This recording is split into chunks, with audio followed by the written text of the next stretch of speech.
is off to a great start of their school year. Rachel Harris here with managedmoms.com, and I have partnered with Brea Bakery to bring you some really tasty, healthy, and unique after-school snack ideas. And this is important because oftentimes they're coming from that busy school day with just a little break at home before they're off to practice or auditions, tutoring, whatever it is that they've got going on next. So it's important to get some good, healthy food in them before they take off. So check out these ideas that we have.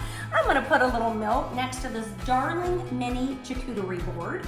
We paired that with some Brea Bakery country white sourdough bread that we tore into squares. That way the kids can dip it in their favorite dip, ranch or hummus.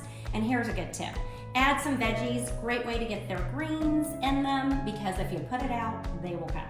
Okay, I'm loving the next idea. Look at our little puppy dog face on a piece of toast. We used Brea Bakery country white sourdough again for that.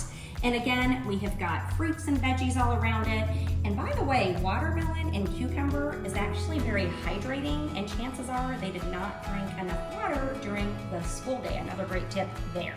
Okay, loving, loving, loving the heart apple sandwiches. So cute. Put a little peanut butter in between that. The kids will enjoy that tasty treat. Apples are good for them. And some grapes, which has good antioxidants. This next thing I had to buy when I saw it on Amazon. It's a cutting board, but it also holds your skewers. So we made fruit sticks. And with that, we combine it with a sandwich made with Brea Bakery demi French baguette. We did turkey here, but you could do their favorite flavor. They're gonna love that. I think all of these appetizing after-school snack ideas will be a hit. So I am saying cheers to that, cheers to the kiddos, and cheers to the parents. And by the way, you can get your Brea Bakery breads at Fry's and Safeway. Head to their website at labreabakery.com for all kinds of great recipes. And for more food ideas, check out my website at managedmoms.com.